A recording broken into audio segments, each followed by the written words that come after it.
Campfire Classics is a classic literature podcast. However, your hosts will occasionally use not-so-classy language and immature humor to describe very mature situations. As such, listener discretion is advised. Hi, I'm Ken Sandberg. Welcome to Campfire Classics, where we try to read those books that look really good on your shelf.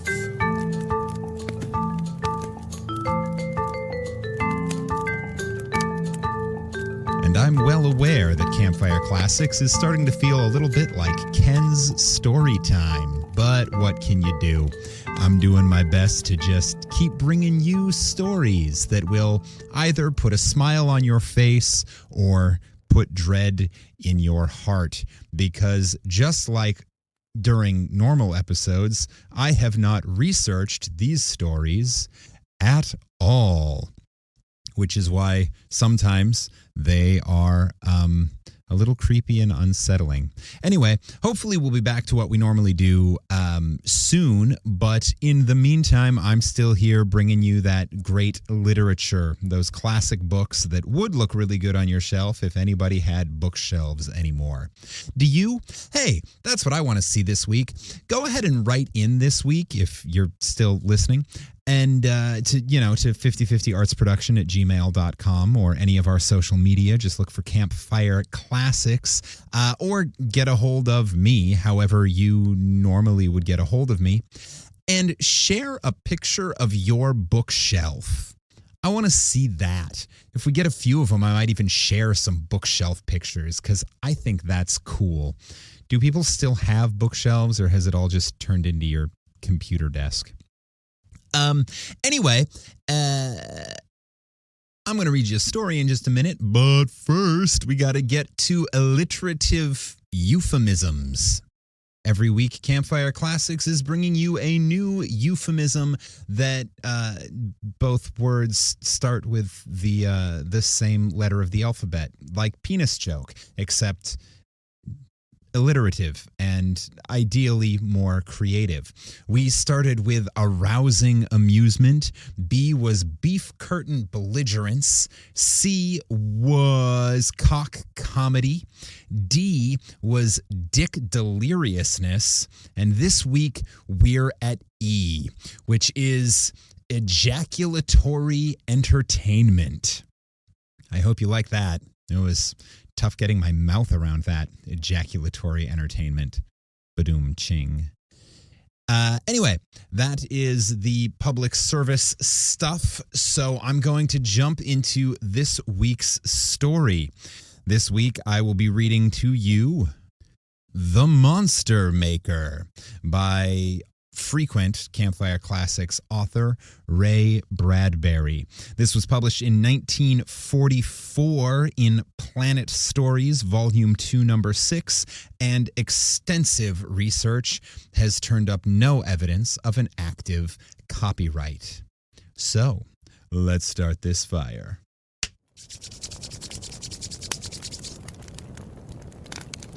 The Monster Maker by Ray Bradbury. Suddenly, it was there. There wasn't time to blink or speak or get scared. Click Hathaway's camera was loaded, and he stood there listening to it rack spin film between his fingers, and he knew he was getting a damned sweet picture of everything that was happening. The picture of Marnigan hunched huge over the control console, wrenching levers, jamming studs with freckled fists. And out in the dark of the forepart, there was space and a star sprinkling, and this meteor coming like blazing fury. Click Hathaway felt the ship move under him like a sensitive animal's skin. And then the meteor hit. It made a spike fist and knocked the rear jets flat, and the ship spun like a cosmic merry-go-round. There was plenty of noise, too damned much. Hathaway only knew he was picked up and hurled against a lever bank, And then Marnigan wasn't long in following, swearing loud words. Click remembered hanging on to his camera and gritting to keep holding it. What a sweet shot that had been of the meteor. A sweeter one still of Marnigan beating the hell out of the controls and keeping his words to himself until just now. It got quiet. It got so quiet he could almost hear the asteroids rushing up, cold, blue, and hard. You could hear your heart kicking a tom-tom between your sick stomach and your empty lungs. Stars, asteroids revolved. Click grabbed Marnigan because he was the nearest thing and held on. You came hunting for a space raider and you ended up cradled in a slab-sized Irishman's arms, diving at a hunk of metal death. What a fade-out. Irish, he heard himself say. Is this it? Is this what? Yelled Marnigan inside his helmet. Is this where the big producer yells cut? Marnigan fumed. I'll die when I'm damned good and ready. And when I'm ready, I'll inform you and you can picture me profile for cosmic films. They both waited, thrust against the ship's side and held by a hand of gravity, listening to each other's breathing hard in the earphones. The ship struck once. Bouncing, it struck again. It turned end over and stopped. Hathaway felt himself grabbed. He and Marnigan rattled about, human dice in a croupier's cup. The shell of the ship burst. Air and energy flung out. Hathaway screamed the air out of his lungs, but his brain was thinking quick, crazy, unimportant things. The best scenes in life never reach film or an audience. Like this one. Damn it. Like this one. His brain spun, racketing like the instantaneous flicking motions of his camera. Silence came and engulfed all the noise, ate it up, and swallowed it. Hathaway shook his head, instinctively grabbing at the camera locked to his mid-belt. There was nothing but stars, twisted wreckage, cold that pierced through his vac suit, and silence. He wriggled out of the wreckage into that silence. He didn't know what he was doing until he found his camera in his fingers as if it had grown there when he was born. He stood there thinking, well, I'll at least have a few good scenes on film. A hunk of metal teetered, fell with a crash. Marnigan elevated 7 feet of bellowing manhood from the wreckage. Hold it! Cracked Hathaway's high voice. Marnigan froze. The camera clicked. Low-angle shot. Interplanetary patrolman emerges unscathed from asteroid crack-up. Swell stuff. I'll get a raise for this. From the toe of me boot, snarled Marnigan brusquely. Oxen shoulders flexed inside his vac suit. I might have died in there, and you nursing that film contraption. Hathaway felt funny inside suddenly. I never thought of that. Marnigan die? I just took it for granted you'd come through. You always have.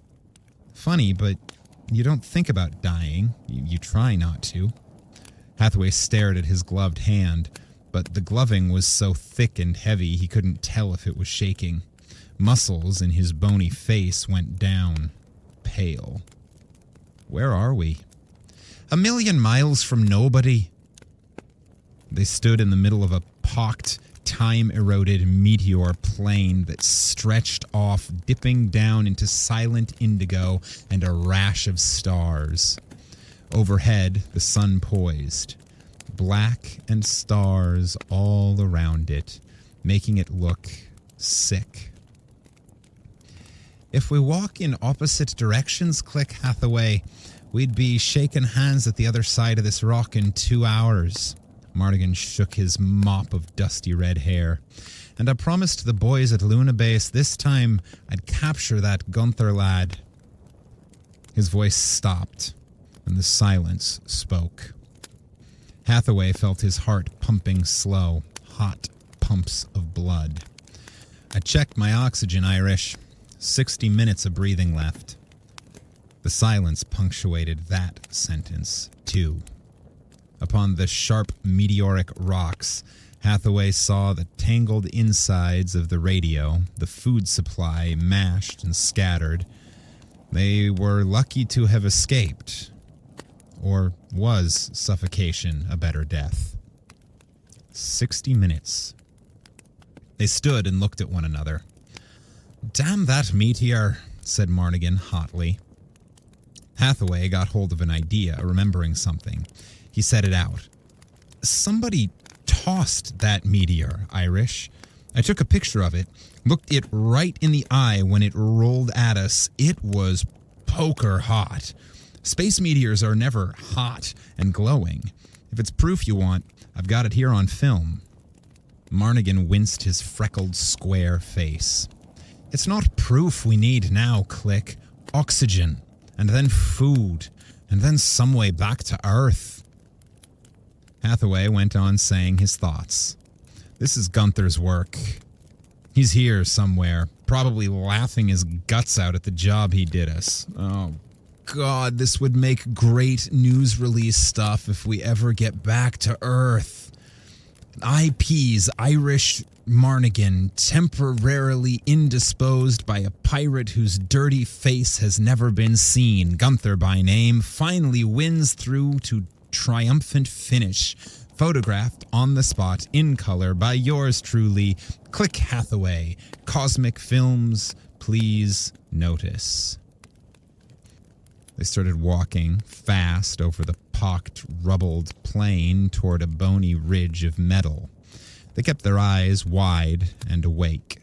There wasn't much to see, but it was better than standing still, waiting.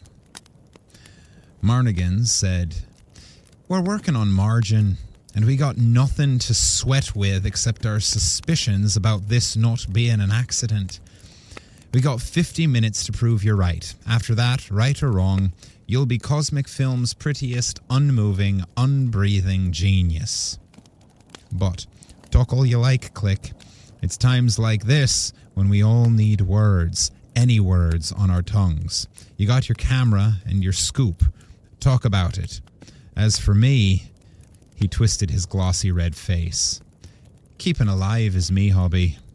And this sort of two-bit death I did not order." Click nodded. "Gunther knows how you'd hate dying this way, Irish. It's irony clean through. That's probably why he planned the meteor and the crash this way." Marnigan said nothing, but his thick lips went down at the corners, far down, and his green eyes blazed. They stopped together. "Oops," Click said. "Hey," Marnigan blinked. "Did you feel that?" Hathaway's body felt feathery, light as a whisper, boneless and limbless suddenly.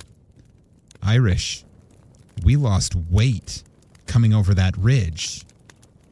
They ran back. "Let's try it again." They tried again. They scowled at each other. The same thing happened. "Gravity should not act this way, Click." "You're telling me. It's man-made?" "Better than that, it's Gunther. No wonder we fell so fast. We were dragged down by a supergravity setup. Gunther'd do anything to..." Did I say anything? Hathaway leaped backward in reaction. His eyes widened and his hand came up, jabbing. Over a hill ridge swarmed a brew of unbelievable horrors, progeny from Frankenstein's Ark, immense crimson beasts with numerous legs and gnashing mandibles, brown-black creatures, some tubular and fat, others like thin white poisonous whips slashing along in the air. Fangs caught starlight white on them. Hathaway yelled and ran, Marnigan at his heels, lumbering. Sweat broke cold on his body. The immense things rolled, slithered, and squirmed after him. A blast of light, Marnigan firing his proton gun. Then, in Click's ears, the Irishman's incredulous bellow. The gun didn't hurt the creatures at all. Irish! Hathaway flung himself over the ridge, slid down an incline toward the mouth of a small cave. This way, fella! Hathaway made it first, Marnigan bellowing just behind him. They're too big. They can't get in here, Click's voice gasped it out as Marnigan squeezed his 250 pounds beside him. Instinctively, Hathaway added, Asteroid monsters! My camera! What a scene! Damn your damn camera, yelled Marnigan. They might come in. Use your gun. They got impervious hides, no use. Gah. And that was a pretty chase, eh, Click? Yeah, sure. You enjoyed it. Every moment of it. I did that, Irish grinned, showing white, uneven teeth. Now, what will we be doing with these uninvited guests at our door? Let me think. Lots of time, little man. 40 more minutes of air, to be exact. They sat, staring at the monsters for a moment. Hathaway felt funny about something, didn't know what. Something about these monsters and Gunther and... Which one will you be having? Asked Irish casually. A red one or a blue one? Hathaway laughed nervously. A pink one with yellow ruffles. Good God, now you've got me doing it. Joking in the face of death. My father taught me. Keep laughing and you'll have Irish luck. That didn't please the photographer. I'm Anglo-Swede, he pointed out. Marnigan shifted uneasily. Here now, you're doing nothing but sitting, looking like a little boy locked in a bedroom closet. So, take me a profile shot of the beasties and myself. Hathaway petted his camera reluctantly.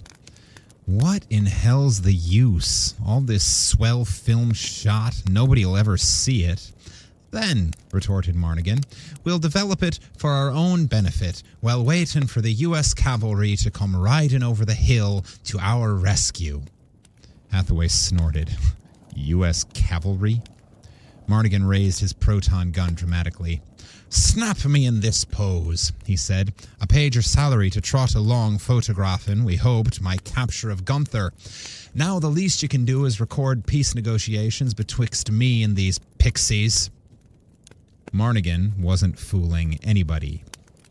Hathaway knew the superficial palaver for nothing but a covering over the fast, furious thinking running around in that red-cropped skull.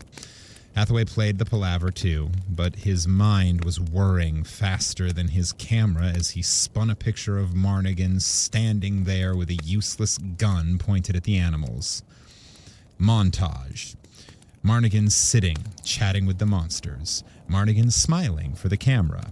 Marnigan in profile. Marnigan looking grim without much effort for the camera. And then a close-up of the thrashing death wall that holed them in. Click took them all, those shots not saying anything. Nobody fooled nobody with this act. Death was near, and they had sweaty faces, dry mouths, and frozen guts. When Click finished filming, Irish sat down to save oxygen and used it up to argue about Gunther. Click came back at him. Gunther drew us down here sure as Ceres. That gravity change we felt back on that ridge, Irish, that proves it. Gunther's short on men, so what's he do? He builds an asteroid base and drags ships down. Space war isn't perfect yet. Guns don't prime true in space. Trajectory is lousy over long distances.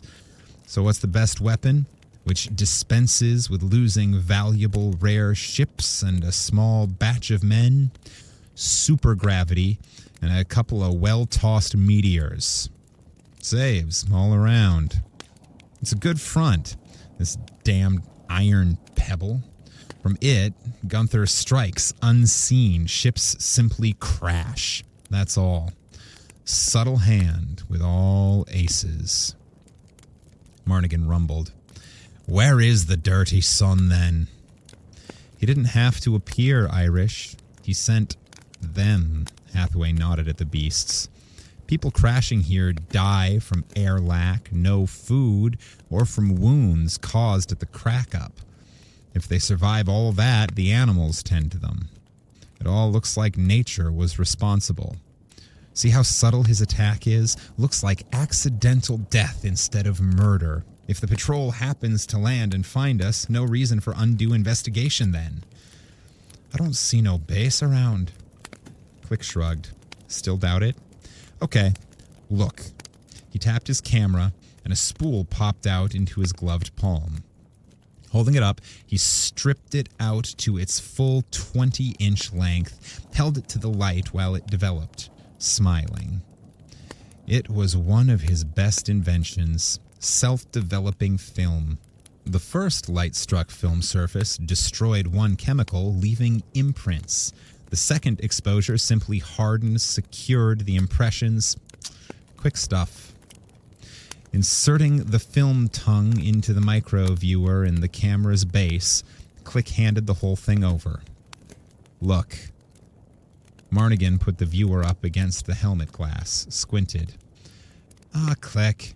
Now, this is one lousy film you invented. Huh? It's a strange process will develop my picture and ignore the asteroid monster's complete... What? Hathaway grabbed the camera, gasped, squinted, and gasped again. Pictures in montage. Marnigan sitting down, chatting conversationally with nothing. Marnigan shooting his gun at nothing. Marnigan pretending to be happy at nothing. Then close-up of nothing. The monsters had failed to image the film. Marnigan was there, his hair like a red banner, his freckled face with blue eyes bright in it. Maybe... Hathaway sat down loud. Irish, I think I see a way out of this mess. Here. He elucidated it over and over again to the patrolman. About the film, the beasts, and how the film couldn't be wrong. If the film said the monsters weren't there, they weren't there. Yeah, said Marnigan, but step outside this cave. If my theory is correct, I'll do it. Unafraid, said Click.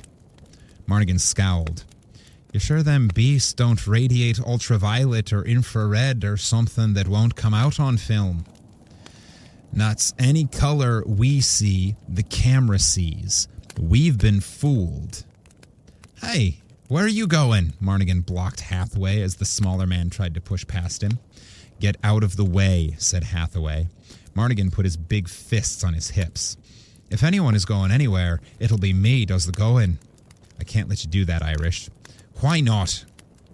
You'd be going on my say-so. Ain't your say-so good enough for me? Yes, sure, of course, I guess. If you say those animals aren't there, that's all I need. Now, stand aside, you film-developing flea, and let an Irishman settle their bones. He took an unnecessary hitch in trousers that didn't exist except under an inch of porous metal plate. Your express purpose on this voyage, Hathaway, is taking films to be used by the patrol later for teaching junior patrolmen how to act in tough spots. First-hand education. Poke around, spool of film, and that contraption, and give me profile a scan. This is lesson number 7. Daniel walks into the lion's den. Irish, I shut up and load up. Hathaway nervously loaded the film slot, raised it. Ready, Click? I guess so, said Hathaway. And remember, think it hard, Irish. Think it hard. There aren't any animals. Keep me in focus, lad. All the way, Irish. What do they say? Oh, yeah. Action, lights, camera. Marnigan held his gun out in front of him and, still smiling, took 1, 2, 3, 4 steps into the outside world. The monsters were waiting for him at the 5th set. Mardigan kept walking, right out into the middle of them. It was the sweetest shot Hathaway ever took. Marnigan and the monsters. Only now, it was only Marnigan. No more monsters. Marnigan smiled a smile broader than his shoulders. Hey, Click, look at me. I'm in one piece. Why, hell, the damn things turned tail and ran away.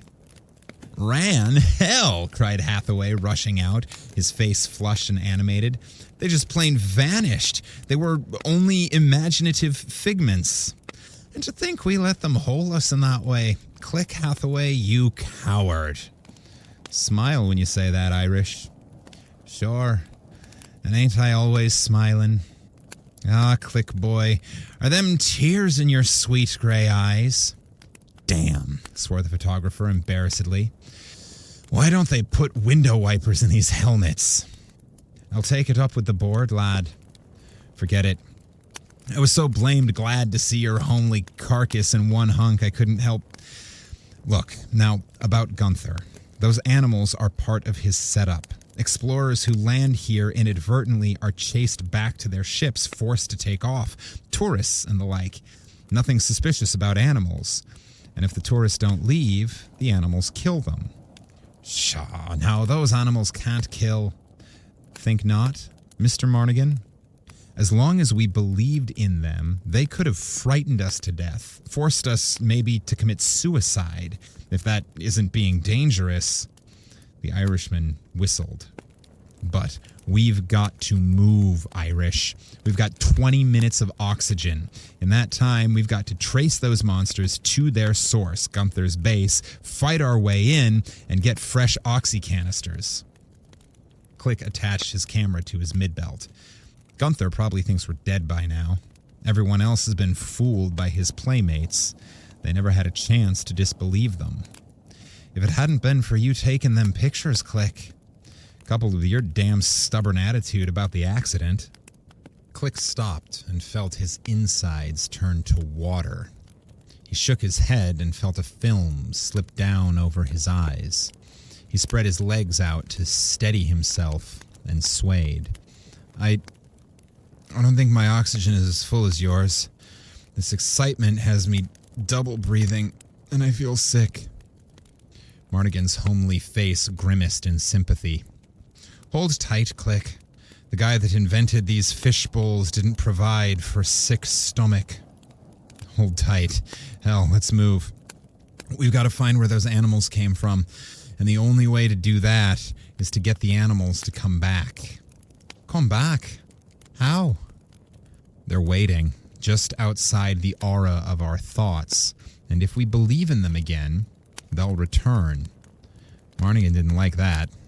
Won't they kill us if they come, if we believe in them? Hathaway shook his head that was tons heavy and weary. Not if we believe in them to a certain point. Psychologically, they can both be seen and felt. We only want to see them coming at us again. Do we now? With 20 minutes left, maybe less. All right, Click, let's bring them back. How do we do it? Hathaway fought against the mist in his eyes. Just think. I will see the monsters again. I will see them again. I will not feel them. Think it over and over. Mardigan's hulk stirred uneasily. And what if I forget to remember all that? What if I get excited? Hathaway didn't answer, but his eyes told the story by just looking at Irish. Mardigan cursed. All right, lad. Let's have at it.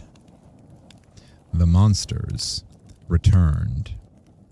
A soundless deluge of them, pouring over the rubbled horizon, swarming in malevolent anticipation about the two men. This way, Irish. They came from this way. There's a focal point, a sending station for these telepathic brutes. Come on. Hathaway sludged into the pressing tide of color, mouths contorted, faces silvery, fat bodies misting as they plowed through them. Marnigan was making good progress ahead of Hathaway, but he stopped and raised his gun to make quick moves with it. Click! This one here! It's real! He fell back and something struck him down. His immense frame slammed against the rock, noiselessly. Hathaway darted forward, flung his body over Marnigan's, covered the helmet glass with his hands, shouting, "Marnigan, get a grip, damn it! It's not real! Don't let it force into your mind! It's not real, I tell you!" Click! Marnigan's face was a bitter, tortured movement behind glass. Click! He was fighting hard. Sure now, sure. He smiled. It's only a shanty fake. Keep saying it, Irish. Keep it up. Marnigan's thick lips opened. It's only a fake, he said, and then irritated. Get the hell off of me, Hathaway. Let me on my feet. Hathaway got up, shakily. The air in his helmet smelled stale, and little bubbles danced in his eyes. Irish, you forget the monsters. Let me handle them. I know how. They might fool you again. You might forget.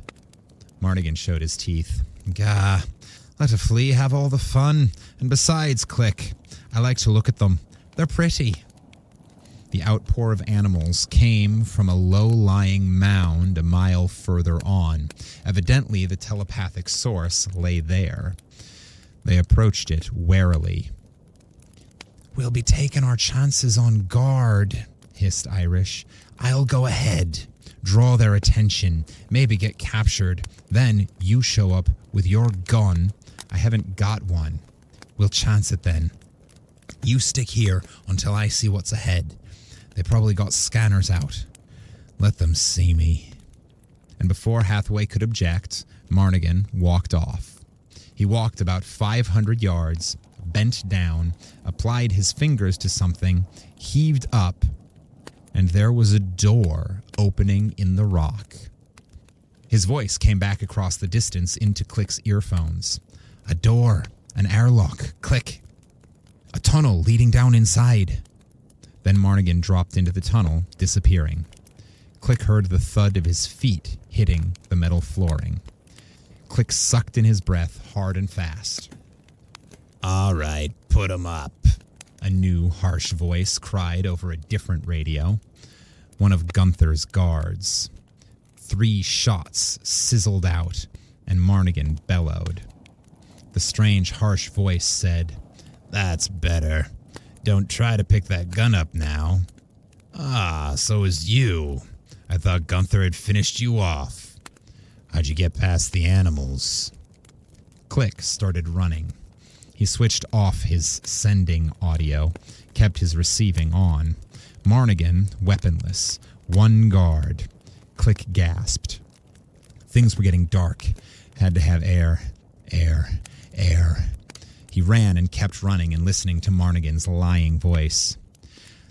I tied them pink elephants to Gunther's in the neat alphabetical bundles and stacked them up to dry, you louse, Marnigan said. But damn you, they killed my partner before he had a chance. The guard laughed.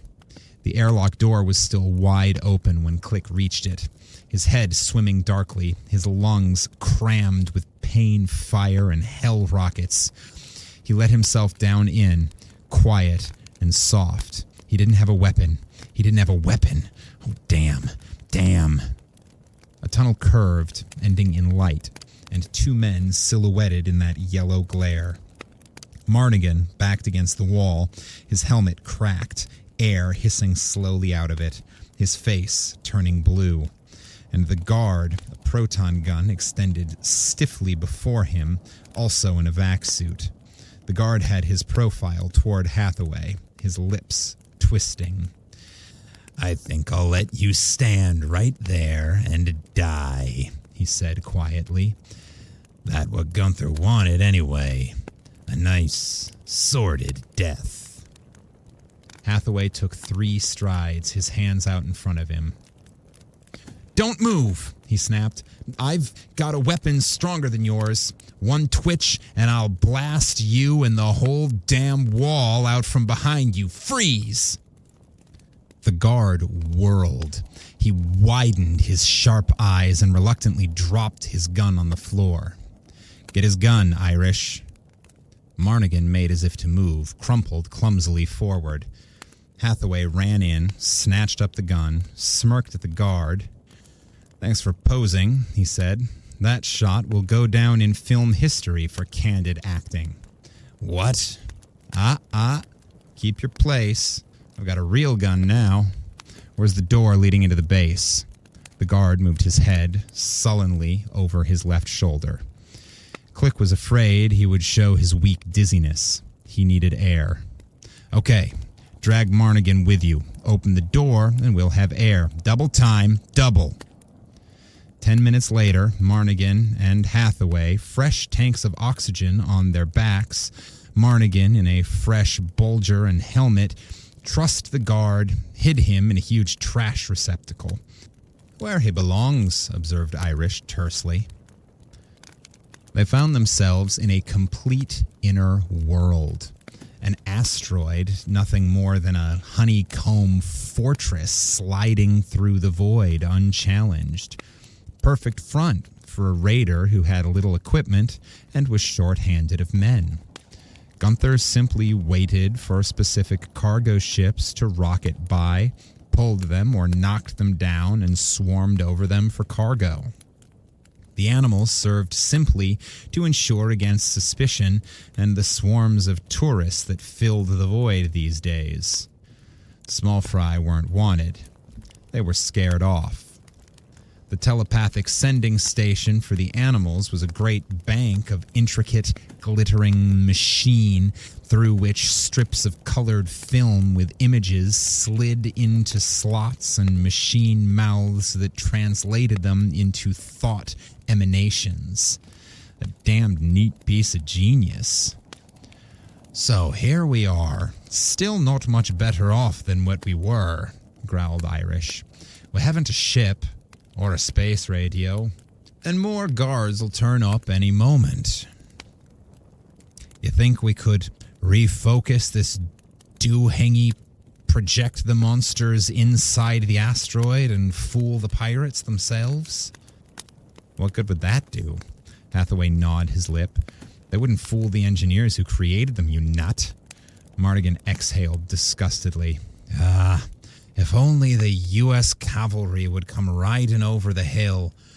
Irish! Hathaway snapped that, his face lighting up. Irish, the U.S. cavalry it is. His eyes darted over the machines. Here, help me. We'll stage everything on the most colossal raid of the century. Marnigan winced. You breathing oxygen or whiskey? There's only one stipulation I make, Irish. I want a complete picture of Marnigan capturing Raider's base. I want a picture of Gunther's face when I do it. Snap it. Now, we've got a rush work to do. How good an actor are you? Well, that's a silly question. You only have to do 3 things. Walk with your gun out in front of you, firing. That's number 1. Number 2 is to clutch your heart and fall down dead. Number 3 is to clutch at your side, fall down, and twitch on the ground. Is that clear? Clear as a coal sack nebula. An hour later, Hathaway trudged down the passageway that led out into a sort of city street inside the asteroid. There were about 6 streets lined with cube houses in yellow metal, ending near Hathaway in a wide, green-lawned plaza. Hathaway, weaponless, idly carrying his camera in one hand, walked across the plaza as if he owned it. He was heading for a building that was pretentious enough to be Gunther's quarters. He got halfway there when he felt a gun in his back. He didn't resist. They took him straight ahead to his destination and pushed him into a room where Gunther sat. Hathaway looked at him. So, you're Gunther, he said calmly. The pirate was incredibly old. His bulging forehead stood out over sunken, questioningly dark eyes. His scrawny body was lost in folds of metal link cloth. He glanced up from a paper file, surprised. Before he could speak, Hathaway said, "Everything's over with, Mr. Gunther. The patrol is in the city now, and we're capturing your base. Don't try to fight.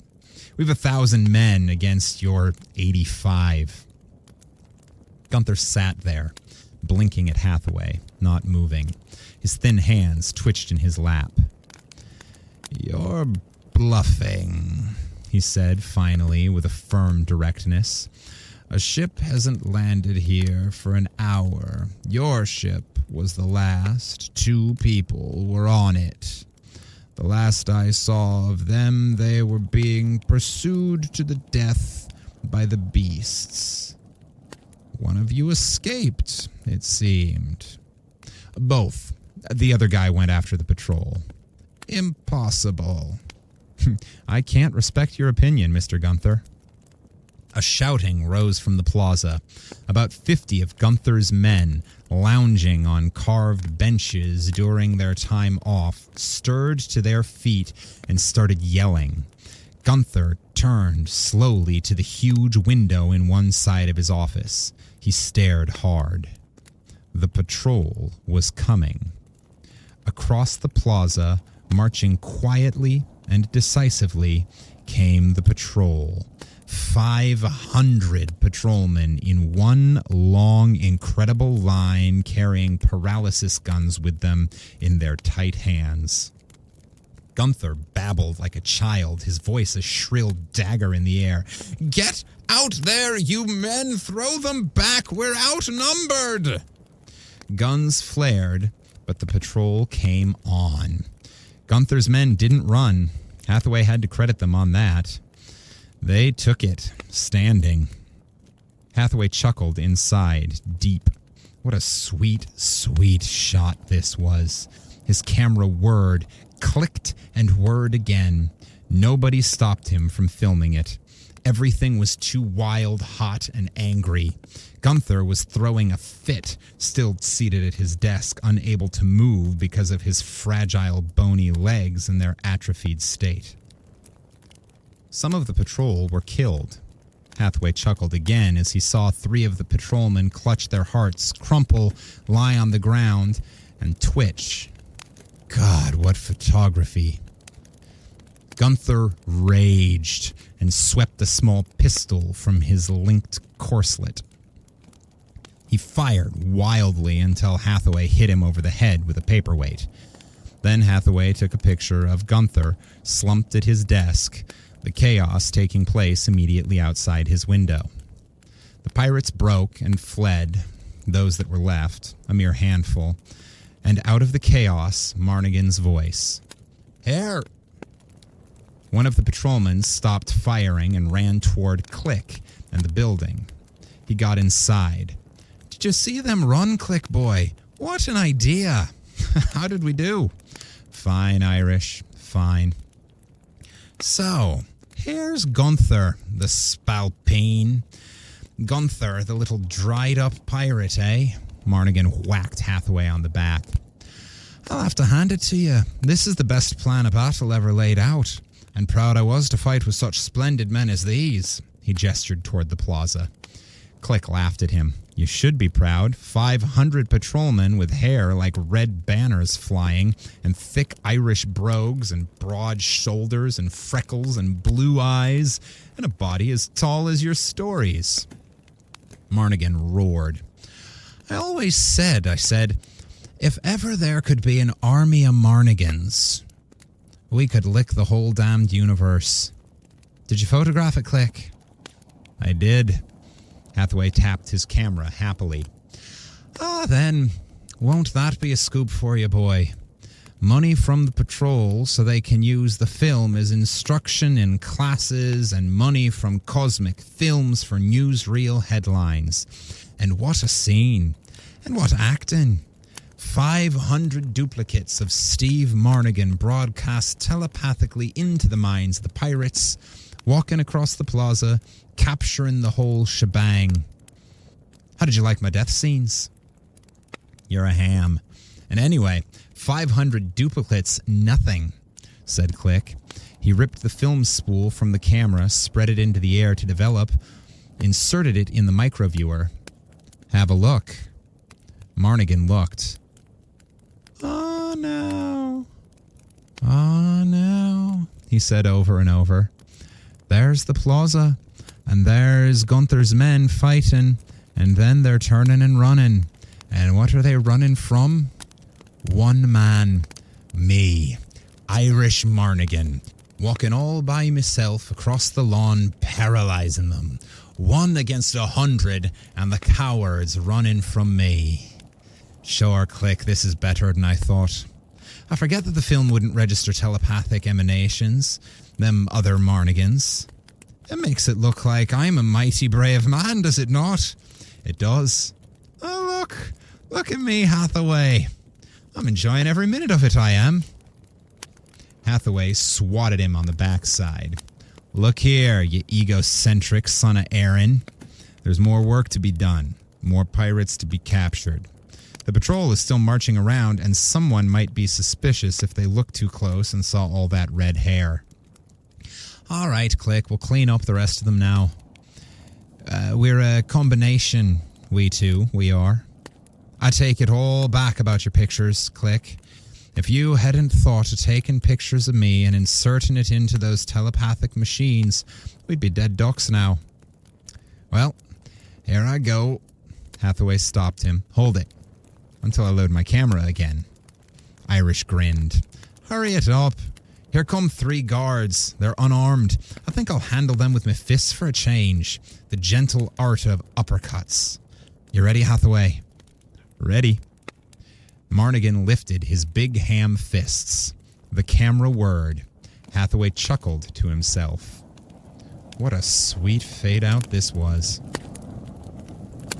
The end.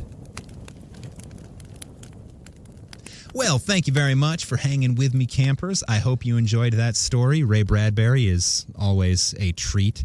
He's a national treasure, that one. Please do write in this week, as I requested at the beginning of the episode, and share pictures of your bookshelf, because I want to see what you're reading.